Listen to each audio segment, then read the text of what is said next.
Striking out this morning. My curlers are itching my head. My cycle started. I'm super sore from my workout and work yesterday. It's just a big job. It's 10,000 square feet. Plus, I was doing some wild ass kettlebell swings and some like kettlebell thrusters. And yeah, that's just like, I feel just achy and like moody today. But I thought it'd be a good opportunity to talk about maintaining a good vibration when you're in your cycle as a lady. Because we all know PMS jokes and cliches and chasing people around with knives is not acceptable like behavior. Like it's fun to make fun of, but it's not fun to live.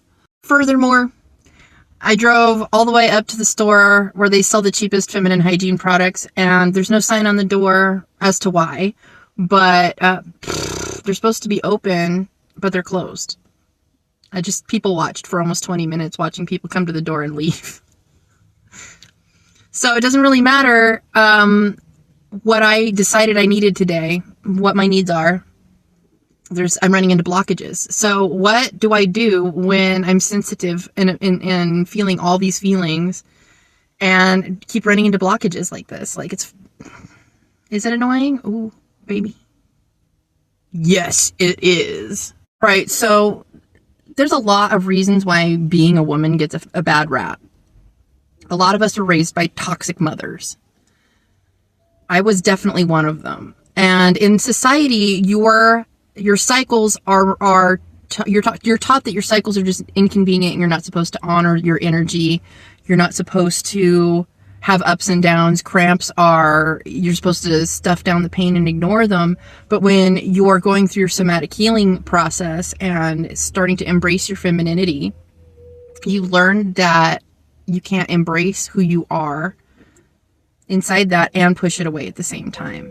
Like when I first started working at the gym, I was in the sauna with one of my friends, and she asked me, "What are your goals today?"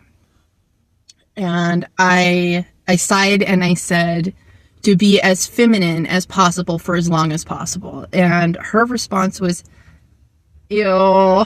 And I totally get that. And if you watch this, you know who you are.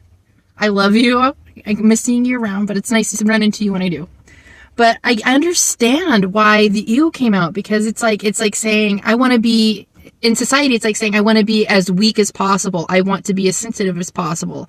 I want to feel pain as much as possible. Like these things are equatable in our minds when we're thinking about femininity. And then we have the toxic feminine aspect that we're all in common with it as well. On top of it, like a layer cake of fuckery. What that feminine energy that says, I love you, but it acts like I don't accept you. I want to change you. I want to manipulate you. I actually want things from you. I don't actually just want to be present with you.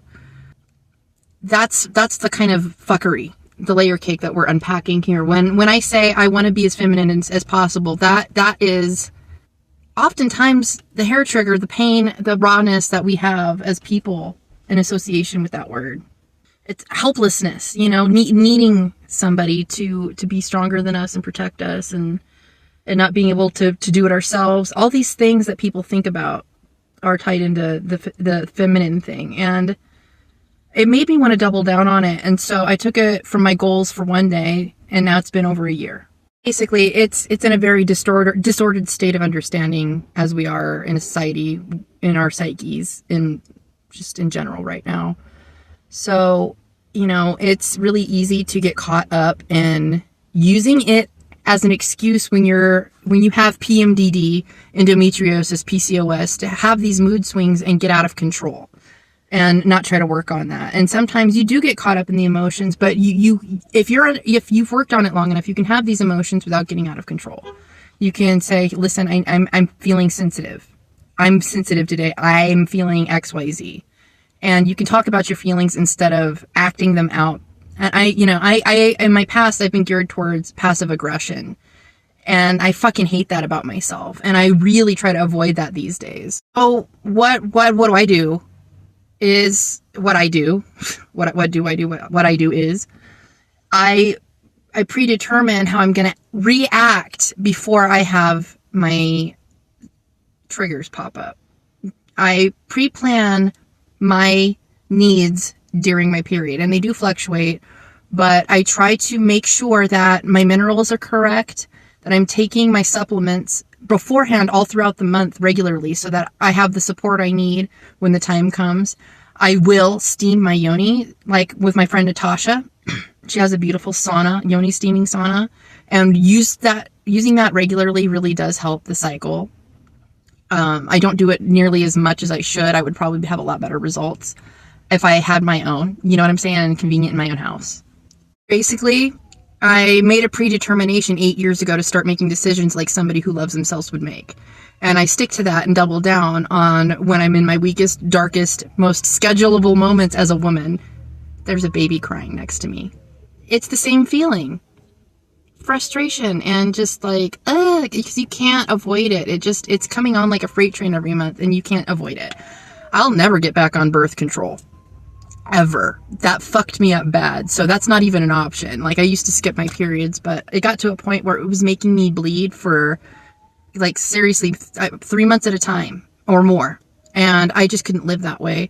So there's no way I can get back on it. But, you know, when it comes to being a woman, it's extremely complicated. Medicine isn't doing enough studies on feminine bodies to be able to really give us the science we need to help figure us out. Really, my boiling it all down, and then I'll sign off and go do my shopping because I really need to go into the store.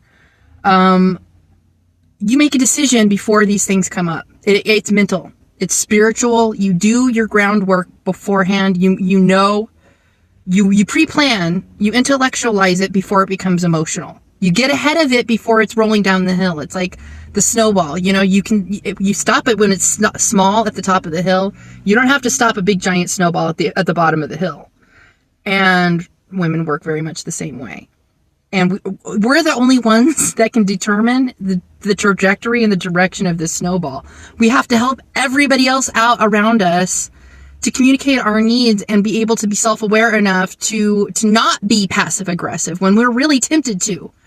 It's our choice. It's our burden, really. It comes from being self-aware, doing self-examination, pre-planning, making sure that our needs are met, being able to use our vocabulary and speak our needs and make sure everybody else around us is properly informed of how we are taking care of ourselves first, number one. Number two, how we're needing our needs to be met. We can't force people to fit these needs, but we can definitely give them pre-warning that this is what we're going to do and keep our good boundaries about it. That's another big deal, is making sure we have healthy boundaries around these needs and not fudging them because somebody else has something else they need from us. We have to really, really stick to our guns here. And that's how we can establish a healthy relationship with ourselves during our weakest, most feminine moments where it's just like all we want to do is nest and be held and hugged and just loved. So I love you guys. So yeah, I'm just going to really end it. I need to get into the store, but it's really about prevention, as with all health issues. So it's Sunday. I'm actually remembering what day it is before I even go, So happy Sunday. Remember to luxuriate, ladies. That's so important, to allow ourselves to soothe ourselves and be kind and sensual. It doesn't have to always be sexual or sexy. It can be sensual. We forget sensuality is so important in life. So really tap in. Femininity can be so juicy and enjoyable, but we have to make sure that we're nurturing it and finessing it and drawing it out slowly and not just expecting it to pop out once a month and be able to